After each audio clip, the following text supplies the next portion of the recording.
நெறைய இடங்கள்ல வந்து பார்த்தீங்கன்னா, வசியம் பண்ணி வயித்துக்குள்ள மருந்து இருக்கு அப்படின்னு எடுக்குறாங்களே, அத பத்தி உங்க கருத்து என்ன? அத பத்தி நம்ம ஏற்கனவே ஒரு வீடியோவும் போட்டிருக்கோம். இப்போ வசிய மருந்த தூளாக்கி தான் சாப்பாட்டில குடுப்போம். ஆனா, அவங்க எடுக்கும்போது பார்த்தீங்கன்னா, உருண்டை உருண்டையா எடுத்து காமிப்பாங்க. நீங்க தூளா குடுக்குறது அது எப்படி வயித்துலேருந்து வெளியில வரும்போது உருண்டையா வரும்? அத மக்கள் எல்லாம் கொஞ்சம் யோசிச்சு பார்க்கணும். அதெல்லாம் வந்து பார்த்தீங்கன்னா, மக்கள் நம்பி ஏமாறாதீங்க. வசிய மருந்து இருந்தா அதுக்கு என்ன இது பண்ணணும் பார்த்தீங்கன்னா, கருஞ்சீரகத்த நல்லா ஒரு டம்ளர்ல நல்லா கொதிக்க வச்சு, அந்த தண்ணிய ஒரு 3 நாளைக்கு வெறும் வயித்துல குடிச்சீங்கனாலே, உங்களுக்கு வயித்துல இருக்க வசிய மருந்து உங்களுக்கு முறிஞ்சிரும்.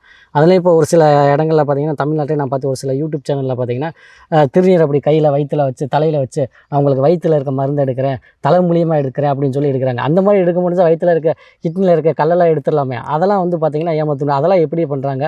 அதுக்கு என்ன ட்ரிக்ஸ் யூஸ் பண்ணி பண்ணுறாங்க? அதையும் நான் உங்களுக்கு நான் சொல்லி காமிக்கிறேன். இது பார்த்தீங்கன்னா, திருநீர் இந்த மாதிரி திருநீரை கொட்டி வச்சுக்குவாங்க. இதில் ஒரு சில பொடியெல்லாம் ஒரு இருக்குது. நிமிஷம் சாமி. என்கிட்டயே அப்ளை பண்ண போறீங்களா?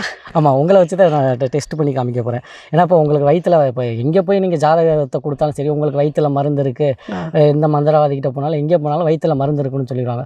ஒன்றும் ஊதி எடுப்பாங்க, இல்லை இந்த மாதிரி திருநீரை வச்சு நான் மந்திரம் சொல்லி வெளியில் எடுத்துறேன் அப்படி சொல்லி எடுப்பாங்க. அதனால் உங்களை வச்சு நான் அதை சொல்லி காமிக்க போகிறேன். அந்த மாதிரி இதில் ஒரு சில பொடிகள் கலந்துருப்பாங்க. அந்த பொடியை கலந்து வச்சுட்டு இதை என்ன பண்ணுவாங்கன்னா, கையில் அள்ளிக்குவாங்க. ரைட்டு, அவங்களுக்கு தெரிஞ்ச மந்திரங்கள்லாம் சொல்லி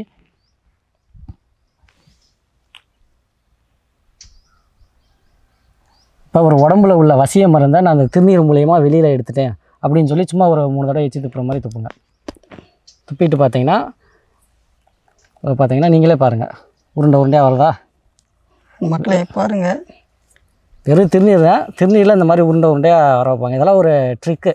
இதுக்குன்னு ஒரு சில பொடிகள் இருக்குது. அந்த பொடிகளை சேர்த்து இதில் நீங்கள் ஈரம் படும்போது ஒரு சில பேர் என்ன பண்ணுவாங்கன்னா, அவங்க எச்சி துப்பும்போது எச்சி பட்டோன்னா அந்த திருநீர் வந்து இந்த மாதிரி கட்டி ஆயிரும். அது வந்து வசிய மருந்து மாதிரி தெரியும்.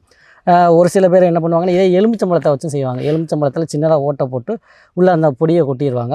இப்போ பொடியை வச்சு எலுமிச்சம்பழத்தை வச்சு நீங்கள் அந்த எலுமிச்சம்பழத்தை அறுத்து பார்க்கும்போது அதுக்குள்ளே இந்த மாதிரி வசிய மருந்து மாதிரி வரும்.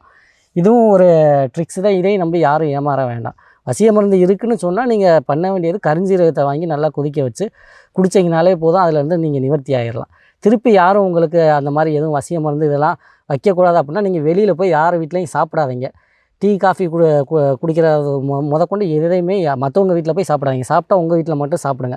அந்த மாதிரி இருந்தால் மட்டும்தான் நீங்கள் வசிய மருந்துலேருந்து தப்பிக்க முடியும்.